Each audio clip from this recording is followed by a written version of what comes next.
How's it going, everybody, and welcome back to another video. This is the end of the beta or trials for Predator Hunting Grounds, and I gotta say, after playing all night Saturday and Sunday morning, I gotta say I really enjoy Predator Hunting Grounds. I enjoy the Predator gameplay, and I really do like the Fireteam gameplay as well. But today's video, we're gonna be focusing on tips and tricks for you guys and how to play the Predator a little bit better, or just show you guys different strategies that I use and other stuff that we messed around in the private matches with some friends before the end of the beta. So we're gonna look at like weapons and different weapon combos and different stuff that I like to use and that I've used and that we tried out in private matches, and kind of show you guys like the Predator's weakness. Like once the Predator gets lit up, what happens? And what's the best course of action to do once that happens? His self-destruct. We're going to look at basically his plasma casters, the wrist blades, the spears, everything, the audio, bear traps, and net gun that he has available. We're going to look into all of that because I like to mess around with it and switch it up every couple games, just switch out different layouts and loadouts for myself because I want to see what loadouts or what is best. I mean, once we get the scout Predator, the Berserk Predator, and all that, we'll have like a more speed and speed Predator. We're gonna have more of a tank Predator, and we're gonna have a little bit more options once the game releases. But I want to show you guys kind of like what we broke down, what I saw while I was playing, and these kind of tips and tricks I want to show you guys. So let's just dive right into it. Alright guys, starting off the game, you start running up the trees. And the first thing I will suggest you guys doing is going into the thermal, and of course that's probably what everybody does regardless, and start looking for the sound bubbles. Sound bubbles you'll hear when there's any gunfight, and the sirens if the fire team has already gone into the enemy camp and they've alerted the guards and they've gone their sirens. So try looking around and looking at all over the place to try to find the little sound bubbles around when you're in thermal vision, because that is the only way you'll be able to see the sound bubbles is through your thermal vision. And once you're a little close enough and you see the sound bubbles and you see a lot of the infrared, and sometimes you can't distinguish which ones are the NPCs or which one's the fire team or the actual players, click right on the D-pad and you'll see it where it says isolate victims. If you press that, it'll do a big scan and it'll show in purple bubbles where the actual fire team is going to be. And I like that because sometimes when there's a lot of AI everywhere, even though I see some of the little dots that appear over their heads come up, I can't always distinguish it so well, especially if they got mud on them and they got that perk where it lowers their body temperature. They'll be blue. So sometimes you can't really see them so well. So I would recommend pressing that button to activate isolate the fire team. That way you can see them a little bit better. That way you know if they're in the area. It has a bit of a long cooldown, but it's good to use it when you see the sound bubbles and when you think you're close and you see NPCs.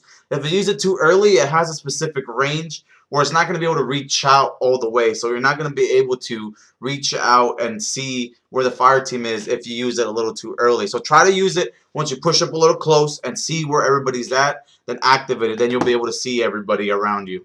Since once the game comes out, we're all going to start from scratch. I wanted to start off with the plasma casters. Basically, when you start off with the plasma casters, regular shots, if you just hold L1 and R2, regular shots do a basic amount of damage, especially from a distance. They don't do that much damage, but one shot will destroy any red barrels and containers. If you hold R2 when you're aiming at somebody, you'll see the little signs show up, little triangles, and it'll charge up and you'll do a bigger blast. The longer you hold it, the more power or more damage your enemy is going to take. A well-placed shot to the head will be an instant down to anybody. Even if it's just a basic shot or a powered-up shot, a headshot will always be a headshot, and it'll be an instant down. But if you hold the R2 button too long, and let's say you're using thermal and you're using your cloak ability, you're already wasting energy, and you hold it too long, and you don't shoot, and you shoot, it'll shoot on its own, but you'll have an overload of energy which will not allow you to use your plasma casters or your cloak ability. So you'll be a little out in the open for everybody to see. So if you can't down people very quickly before that, you're going to be a little vulnerable because they're going to be able to see you a lot better. So my buddy and I decided to try out the smart disc and to see how much damage it does. and what happens like in the trailer when you run it through two people. And so the smart disc is an inverted controller, so basically up to go down and down is to go up with it. I messed up a little bit in the first try when I tried to use it, and it'll run until it hits any object and it'll stay stuck to it there. So you got good ways before it gets stuck somewhere, and it'll stay there. Basically, once we ran it through my two buddies, they were full health, and they said as it went through both of them, even my buddy in the back, they were both about 20 to 25 health. So the smart disc does do a good amount of damage, but let's say you're in the trees or you're somewhere trying to hide, and they see you. If they shoot you while you're using the smart disc, it'll return straight back to you, and it won't go as far as you intended it to go.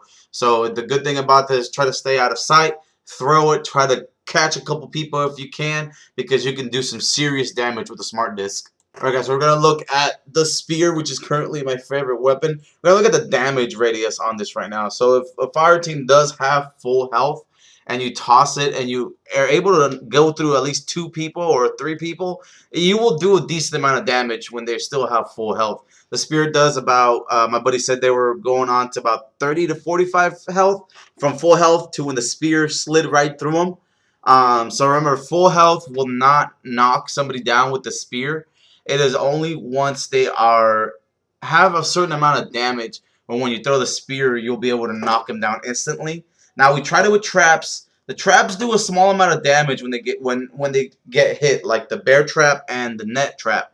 But if they don't have if they don't have low health, when you toss the spear, they're not gonna get knocked. But once they have a low enough health and they are trapped in either your net trap or your bear trap, tossing the spear is gonna down them instantly. So I kind of like that. I kind of like that when you set up a trap and they run into it and they're low health, you toss your spear, that's an instant down right there. So that's the cool thing about that. And also, the one thing that I've been enjoying so much about the spear is the melee damage if you use it as a melee weapon. The spear takes only up to 3 hits to down one of the fire team members. As you can see in this gameplay, I just went out and just clapped 1, 2, 3 down, 1, 2, 3 down, and it was so it does so much damage as a melee weapon, and I like that. I like how it's usable for tossing, and you can use it as a melee weapon as well. So it has got a lot of good uses for it, which is why I really like the spear a lot. So now we're going to dive into the wrist blades and the net gun. They're two pretty simple and straightforward weapons. Wrist blades is what all the Yautja have with them at all times. The wrist blades do take about 5 good solid hits on the fire team member to knock them down. And I like that. It's not too overpowered. It still gives you a decent amount of attacks. So if you hit 5 good shots with the wrist blades on fire team member, they will be knocked down. As for the net gun, if you activate the net gun, you won't be able to use your plasma casters because it's one item at a time, I believe so. But I like to combo the net gun and the wrist blades pretty nicely, because once I hit someone with the net gun, I can pull up and try to slash them up as best I can with the wrist blades. But the net gun does deal damage the longer the net is on them. It does constrain, and I like that because it's just like in the movie. So the longer the net is on them, the slowly they start taking a certain amount of damage every time the net gun is on them. And I thought that was pretty awesome. And that's a pretty good way you can combo it. Or if you can switch out from the net gun to your plasma casters or something else, kind of just to switch rotations is pretty good. But the net gun and the wrist blades are actually pretty straightforward for them. Next up, guys, we're going to look at the bear traps and the audio decoys. For the bear traps, you get 3 bear traps and you get about 4 audio decoys. And you know, the audio decoys are pretty straightforward. You can toss them around to cause diversions, and it'll play the clicking noises that the predator does. The predator screams and noises to confuse the fire team and kind of like where you guys are going to be at. Bear traps, basically, as you can see, when you toss them, you get to see the range that they have. What the players can really see is like a cloak, like when you have your cloak on for yourself, is what they basically see around. And if the fire team either jumps or gets near the bear trap area, it'll shoot straight at their feet and get trapped in it. Now be aware that even NPCs can walk into your bear traps. So if you toss a couple around and NPCs start pushing and you don't realize, they could walk into all that by instead of the fire team. So you gotta be kind of careful where you place the bear traps. I like to run around, place one, have the fire team try to find me, like chase me, and then get caught up in my trap that I place and like circle around, or toss a couple decoys, audio decoys around, and have them walk into it thinking that I'm like around the corner. So bear traps and audio decoys kind of work together pretty well. Just depends on how you use them, or if you just want to use the audio decoy to mess with people, or just the bear traps to try to catch people and down them, which is actually pretty nice. Now we're gonna look at what happens when you get lit up and your health runs dry. As you can see here, if you get lit up to the point where you lose your health, you get is what's called the second wind or second whim. And basically, you get a chance to try to run out. You have a little measuring bar. Either if the fire team doesn't light you up before you get to heal up, you'll instantly go down and have to do your self-destruct. But if you're able to run away and get some distance from them, you can run out, heal up, and then if you still have your med kits or your healing kits, you can use that on yourself. But if that were to happen and you don't have any health kits, you can go around and try to find some of the pigs or wildlife around and eat them to get some health. Now, once this happens for the first time and you go back and you try to fight back against the fire team and they light you up once again, that second time you're going to automatically get put on your knees and have to be able to use your self-destruct. Now, be aware, if they shoot your helmet off and kill you before you're able to activate it, it cancels the self-destruct. But if you're able to activate it and they take your mask off and they kill you, the self-destruct sequence will still continue. So just be aware of that. Alright guys, so my last final thoughts for this video is basically don't forget to use your R1 jump. That's a big leap that you get.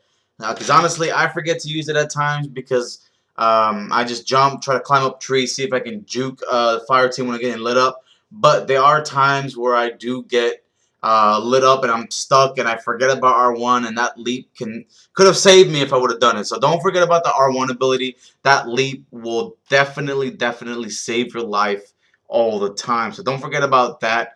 Also, I wouldn't underestimate people with grenade launchers and miniguns, because I've been on the receiving side of that and I've been the one dealing those shots. And honestly, the minigun is it'll light you up if you're not careful. So be very careful of those people. If you're just hopping into like a random, match and the randoms are not really doing anything, I can guarantee you for a fact that you will get kills and you will slap these kids left and right. But if you get the occasional team that actually plays well together, or you get an actual team, you got to be very careful because they will light you up. And I've died. The times that I've died have been from teams that actually play really well together and have a minigun and a grenade launcher. So be careful with that. Don't be afraid to pull back and like assess the situation, throw down traps, or try to pick them off when they're alone running to the next objective.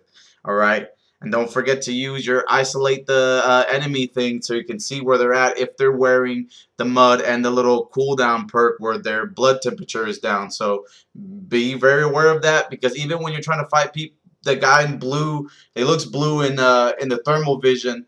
You can tend to miss, and I've missed a couple times, I'm not gonna lie. Also guys, don't forget that when you're doing finishers, you can choose to do a quick finisher and just pop their skull out real quick, because sometimes when you do the full animation, you'll get lit up during that animation. If you cancel it, they'll still be alive if you aren't able to pull the animation through. So sometimes all you gotta do is just tap square real quick and you'll pop their skull out and you can dip. And then once you knock everybody down and you know it's safe, go ahead and do the full animation. Also, if you notice on the right side of your screen, when you find a fire team, it'll show you the 4 players on the side, whether you've fully scanned them or not, and their points, I guess, and whether you've claimed them or not yet. So also be aware of that, because you get to see who's still alive before they could possibly get rezzed and everything. So make sure you keep an eye on the right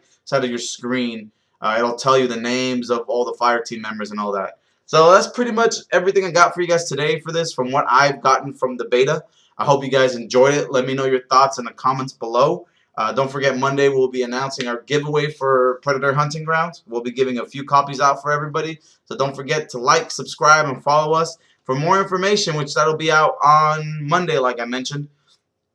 And let me know what your thoughts. Did you play it? Are you excited for this? Do you think this game is trash? Do you think this game has potential? Do you think there's some things they should polish? What are your overall thoughts of the beta or this trial if you hopped on to test it out, guys? Again, thank you guys for the support. Don't forget to like and subscribe, and I will see you guys in the next Predator Hunting Ground video because I got a lot of content for you guys coming. Thank you.